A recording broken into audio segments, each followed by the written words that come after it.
भाषा की आवाज़ चैनल में आपका स्वागत है। हमारी आज की कहानी है मुंशी प्रेमचंद्र द्वारा लिखित सवा सेर गेहूं। किसी गांव में शंकर नाम का एक कुर्मी किसान रहता था। सीधा साधा गरीब आदमी था। अपने काम से काम, न किसी के लेने में न किसी के देने में। छक्का पंजा न जानता था। छल प्रपंच की उसे छूत भी न लगी थी। ठगी जाने की चिंता न थी। ठग विद्या न जानता था। भोजन मिला खा लिया, न मिला चबेने पर काट दी। चबैना भी न मिला तो पानी पिया और राम का नाम लेकर सो रहा। किंतु जब कोई अतिथि द्वार पर आ जाता था तो उसे इस निवृत्ति मार्ग का त्याग करना पड़ता था।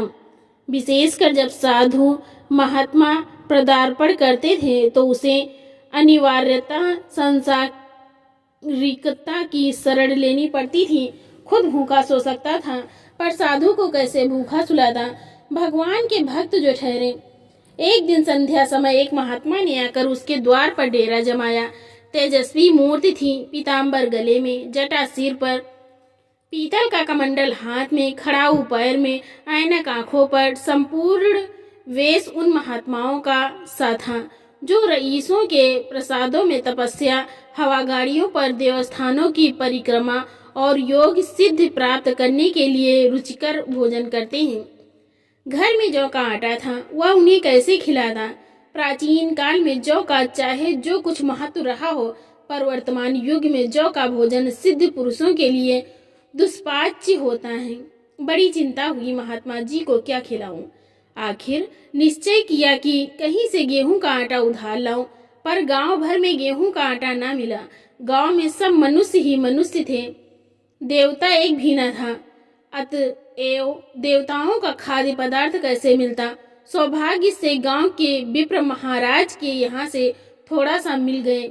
उनसे सवा सेर गेहूं उधार लिया और स्त्री से कहा कि पीस दे। महात्मा ने भोजन किया, लंबी तान कर सोए। प्रातःकाल आशीर्वाद देकर अपनी राह ली। विप्र महाराज साल में 2 बार खलिहानी लिया करते थे। शंकर ने दिल में कहा, सवा सेर गेहूं, इन्हें क्या लौटाऊं। पसेरी बदले कुछ ज्यादा खलिहानी दे दूंगा, यह भी समझ जाएंगे, मैं भी समझ जाऊंगा। चैत में जब बिरपजी पहुंचे तो उन्हें ढेर पसेरी के लगभग गेहूं दे दिया और अपने को उड़ड़ समझकर उसकी कोई चर्चा न की। बिरपजी ने फिर कभी न मांगा। सरल शंकर का क्या मालूम था कि यह सवा सेर गेहूं चुकाने के लिए मुझे दूसरा जन्म लेना पड़ेगा। 7 साल गुजर गए। विप्रजी विप्र से महाजन हुए। शंकर किसान से मजूर हो गया। उसका छोटा भाई मंगल उससे अलग हो गया था। एक साथ रहकर दोनों किसान थे, अलग होकर मजूर हो गए थे। शंकर ने चाहा कि द्वेष की आग भड़कने ना पाए, किंतु परिस्थिति ने उसे विवश कर दिया। जिस दिन अलग अलग चूल्हे जले, वह फूट फूट कर रोया। आज से भाई भाई शत्रु हो जाएंगे। एक रोएगा, दूसरा हंसेगा। एक के घर मातम होगा तो दूसरे के घर गुलगुले पकेंगे। प्रेम का बंधन, खून का बंधन, दूध का बंधन आज टूट जाता है। उसने भागीरथी परिक्रम से कुल मर्यादा का वृक्ष लगाया था। उसे अपने रक्त से सींचा था। उसको जड़ से उखड़ता देखकर उसके हृदय के टुकड़े हुए जाते थे।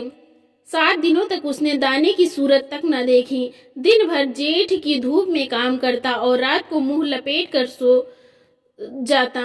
इस भीषण वेदना और दुस्सह कष्ट ने रक्त को जला दिया, मांस और मज्जा को घुला दिया। बीमार पड़ा तो महीनों खाट से न उठा। अब गुजर बसर कैसी हूँ। 5 बीघे के आधे रह गए, 1 बैल रह गया। खेती क्या खाक होती। अंत को यहाँ तक नौबत पहुंची कि खेती केवल मर्यादा रक्षा का साधन मात्र रह गई। जीविका का भार मजूरी पर आ पड़ा। 7 वर्ष बीत गए। एक दिन शंकर मजूरी करके लौटा तो राह में बिरप्रजी ने टोक कर कहा, शंकर, कल आकर के अपने बीज बैंक का हिसाब कर ले। तेरे यहाँ 5.5 मन गेहूं कब के बाकी पड़े हुए हैं और तू देने का नाम नहीं लेता। हजम करने का मन है क्या। शंकर ने चकित होकर कहा, मैंने तुमसे कब गेहूं लिए थे जो 5.5 मन हो गए। तुम भूलते हो, मेरे यहाँ किसी का छटाक भर न अनाज है, न 1 पैसा उधार। विप्र, इसी नियत का तो यह फल भोग रहे हो कि खाने को नहीं जुड़ता। यह कहकर विप्र जी ने उस 1.25 सेर गेहूं का जिक्र किया जो आज के 7 वर्ष पहले शंकर को दिए थे। शंकर सुनकर अवाक रह गया। ईश्वर, मैंने इन्हें कितनी बार खलिहानी दी, इन्होंने मेरा कौन सा काम किया। जब पोथी पत्र देखने, सईद सगुन विचारने द्वार पर आते थे, कुछ न कुछ दक्षिणा ले ही जाते थे। इतना स्वार्थ! 1.25 सेर अनाज को अंडे की भांति सेकर आज तक बिसाच खड़ा कर दिया जो मुझे निगल जाएगा। इतने दिनों में एक बार भी कह देते तो मैं गेहूं तौल कर दे देता। क्या इसी नियत से चुपचाप बैठे रहे? बोला, महाराज, नाम लेकर तो मैंने उतना अनाज नहीं दिया, पर कई बार खलिहानों में सेर सेर 2-2 सेर दिया है। अब आप आज 5.5 मन मांगते हैं, मैं कहाँ से दूंगा? विप्र, लेखा जो बख्शीश 100 तुमने जो कुछ दिया होगा उसका कोई हिसाब नहीं। चाहे 1 की जगह 4 पसेरी दे दो, तुम्हारे नाम बही में 5.5 मन लिखा हुआ है, जिससे चाहे हिसाब लगवा लो। दे दो तो तुम्हारा नाम छेक दूं, नहीं तो और भी बढ़ता रहेगा। शंकर पांडे, क्यों एक गरीब को सताते हो? मेरे खाने का ठिकाना नहीं, इतना गेहूं किसके घर से लाऊंगा? विप्र, जिसके घर से चाहो लाओ, मैं छटाक भर भी ना छोड़ूंगा। यहाँ ना दोगे, भगवान के घर तो दोगे। शंकर कांप उठा। हम पढ़े लिखे आदमी होते तो कह देते अच्छी बात है, ईश्वर के घर ही देंगे। वहाँ की तौल यहाँ से कुछ बड़ी तो ना होगी, कम से कम इसका कोई प्रमाण हमारे पास नहीं है, फिर उसकी क्या चिंता। किंतु शंकर इतना तार्किक, इतना व्यवहार चतुर न था। एक तो ऋण, वह भी ब्राह्मण का, बही में नाम रह गया तो सीधे नरक में जाऊंगा, इस ख्याल ही से उसे रोमांच हो गया। बोला, महाराज, तुम्हारा जितना होगा यही दूंगा, ईश्वर के यहाँ क्यों दूं? इस जन्म में तो ठोकर खा ही रहा हूँ, उस जन्म के लिए क्यों कांटे बोऊं? मगर यह कोई न्याय नहीं है। तुमने राई का पर्वत बना दिया। ब्राह्मण हो के तुम्हें ऐसा नहीं करना चाहिए था। उसी घड़ी तगादा करके ले लिया होता तो आज मेरे सिर पर इतना बड़ा बोझ क्यों पड़ता? मैं तो दे दूंगा, लेकिन तुम्हें भगवान के यहाँ जवाब देना पड़ेगा। विप्र, वहाँ का डर तुम्हें होगा, मुझे क्यों होने लगा? वहाँ तो सब अपने ही भाई बंधु हैं, ऋषि मुनि सब तो ब्राह्मण ही देवता ब्राह्मण हैं। जो कुछ बने बिगड़ेंगी संभाल लेंगे, तो कब देते हो? शंकर, मेरे पास रखा तो है नहीं, किसी से मांग जांच कर लाऊंगा तभी दूंगा। विप्र, मैं यह ना मांगूंगा। 7 साल हो गए, अब एक दिन का भी मुलाहिजा ना करूंगा। गेहूं नहीं दे सकते तो दस्तावेज लिख दो। शंकर, मुझे तो देना है, चाहे गेहूं लो चाहे दस्तावेज लिखाओ। किस हिसाब से दाम रखोगे? विप्र, बाजार भाव 5 सेर का है, तुम्हें 5.25 सेर का काट दूंगा। शंकर, जब दे ही रहा हूं तो बाजार भाव काटूंगा, पाव भर छुड़ा कर क्यों दोषी बनूं? हिसाब लगाए तो गेहूं के दाम 60 रुपये हुए। 60 रुपये का दस्तावेज लिखा गया, 3 सैकड़े सूद। साल भर में न देने पर सूद की दर 2.5 रुपये सैकड़े। 8 आने का स्टाम्प, 4 आने का। दस्तावेज की तहरीर शंकर को ऊपर से देनी पड़ी। गांव भर में विप्र जी की निंदा की, लेकिन मुंह पर नहीं। महाजन से सभी का काम पड़ता है, उसके मुंह कौन आए?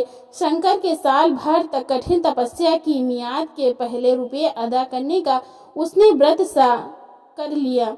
दोपहर को पहले भी चूल्हा न जलता था, चबैने पर बसर होती थी, अब वह भी बंद हुआ। केवल लड़के के लिए रात को रोटियां रख दी जाती, पैसे रोज का तंबाकू पी जाता था। यही एक व्यसन था जिसका वह कभी ना त्याग कर सका। अब वह व्यसन भी इस कठिन व्रत की भेंट हो गया। उसने चिलम पटक दी, हुक्का तोड़ दिया और तंबाकू की हांडी चूर चूर कर डाली। कपड़े पहले भी त्याग की चरम सीमा पर तक पहुंच चुके थे, अब वह प्रकृति की न्यूनतम रेखाओं में आबद्ध हो गए। शिशिर की अस्थि वेधक शीत को उसने आग ताप कर काट दिया। इस संकल्प का फल आशा से बढ़कर निकला। साल के अंत में उसने 60 रुपये जमा हो गए। उसने समझा, पंडित जी को इतने रुपये दे दूंगा और कहूंगा, महाराज बाकी रुपये भी जल्द ही आपके सामने हाजिर करूंगा।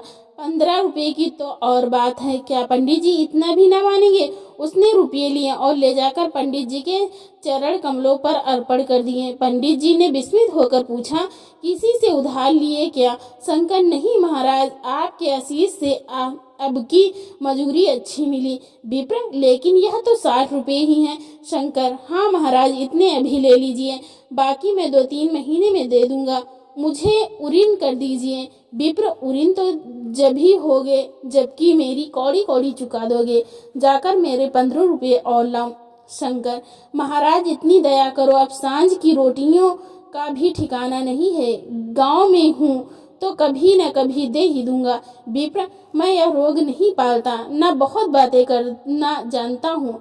अगर मेरे पूरे रुपये न मिलेंगे तो आज से 3 रुपये सैकड़े का ब्याज लगेगा। अपने रुपये चाहे अपने घर में रखो, चाहे मेरे यहाँ छोड़ जाओ। शंकर, अच्छा, जितना लाया हूँ उतना रख लीजिए। मैं जानता हूँ कहीं से 15 रुपये और लाने की फिक्र करता हूँ। शंकर ने सारा गांव छान मारा मगर किसी ने रुपये न दिए। इसलिए नहीं कि उसका विश्वास न था या किसी के पास रुपये न थे, बल्कि इसलिए कि पंडित जी के शिकार को छेड़ने की किसी की हिम्मत न थी। क्रिया के पश्चात प्रतिक्रिया नैसर्गिक नियम है। शंकर साल भर तक तपस्या करने पर भी जब ऋण से मुक्त होने में सफल न हो सका तो उसका संयम निराशा के रूप में परिणत हो गया। उसने समझ लिया कि जब इतना कष्ट सहने पर भी साल भर में 60 रुपये से अधिक न जमा कर सका तो अब और कौन सा उपाय है जिसके द्वारा इसके दूने रुपये जमा हो। जब सिर पर ऋण का बोझ ही लादना है तो क्या मन भर का और क्या सवा मन का। उसका उत्साह क्षीण हो गया, मेहनत से घृणा हो गई। आशा उत्साह की जननी है, आशा में तेज है, बल है, जीवन है। आशा ही संसार की संचालक शक्ति है। शंकर आशाहीन होकर उदासीन हो गया। वह जरूरतें जिनको उसने साल भर तक टाल रखा था अब द्वार पर खड़ी होने वाली भिखारियों न थी, बल्कि छाती पर सवार होने वाली पिशाचनियां थी जो अपनी भेंट लिए बिना जान नहीं छोड़ती। कपड़ों में चकतियों के लगने की भी एक सीमा होती है। अब शंकर को चिट्ठा मिलता तो वह रुपये जमा ना करता, कभी कपड़े लाता, कभी खाने की कोई वस्तु। जहाँ पहले तमाकू ही पिया करता था वहाँ अब गांजे और चरस का चस्का भी लगा। उसे अब रुपये अदा करने की कोई चिंता न थी, मानो उसके ऊपर किसी का एक पैसा भी नहीं आता। पहले जूड़ी चढ़ी होती थी पर वह काम करने अवश्य जाता था, अब काम पर न जाने के लिए बहाना खोजा करता। इस भांति 3 वर्ष निकल गए।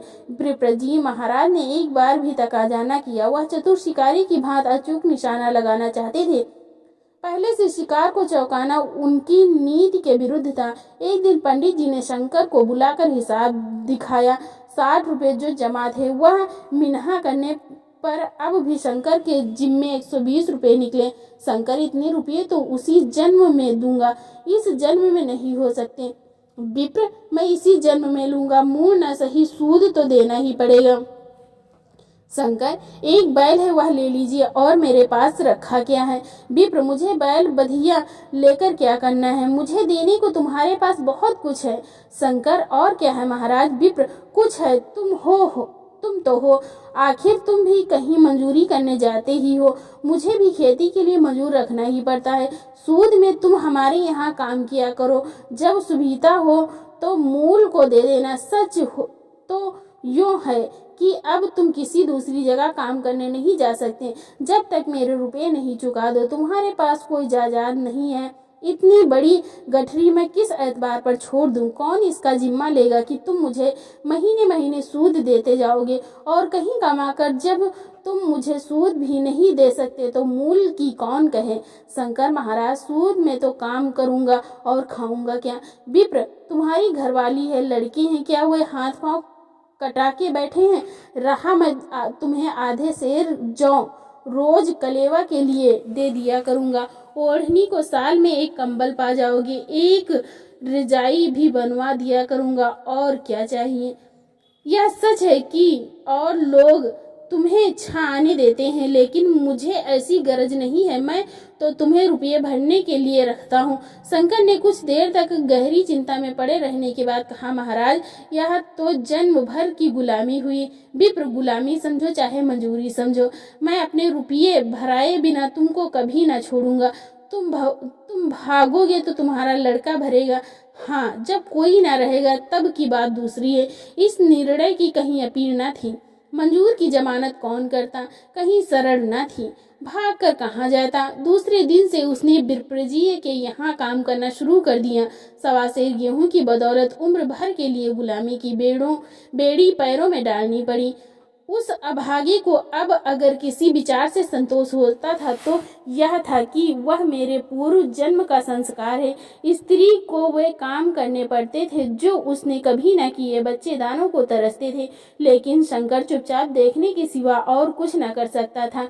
वह गेहूं के दाने किसी देवता के शाप की भांति या जीवन उसके सिर से ना उतरे। शंकर के विप्रजी के यहाँ 20 वर्ष तक गुलामी करने के बाद इस दुस्सार संसार से प्रस्थान किया। 120 अभी तक उसके सिर पर सवार थे। पंडित जी ने उस गरीब को ईश्वर के दरबार में कष्ट देना उचित न समझा। इतने अन्यायी, इतने निर्दयी न थे। उसके जवान बेटे की गर्दन पकड़ी। आज तक वह विप्रजी के यहाँ काम करता है। उसका उद्धार कब होगा भी या नहीं, ईश्वर ही जाने। पाठक, इस वृत्तांत को कपोल कल्पित न समझिए, यह सत्य घटना है। ऐसे शंकरों और ऐसे विप्रजों से दुनिया खाली नहीं है। तो दोस्तों, आपको हमारी कहानी कैसी लगी, लाइक, शेयर एंड कमेंट करके जरूर बताइएगा। अगर आपने हमारे चैनल को सब्सक्राइब नहीं किया तो सब्सक्राइब करना बिल्कुल ना भूलें। मिलते हैं एक और नई इंटरेस्टिंग कहानी के साथ। बहुत बहुत धन्यवाद।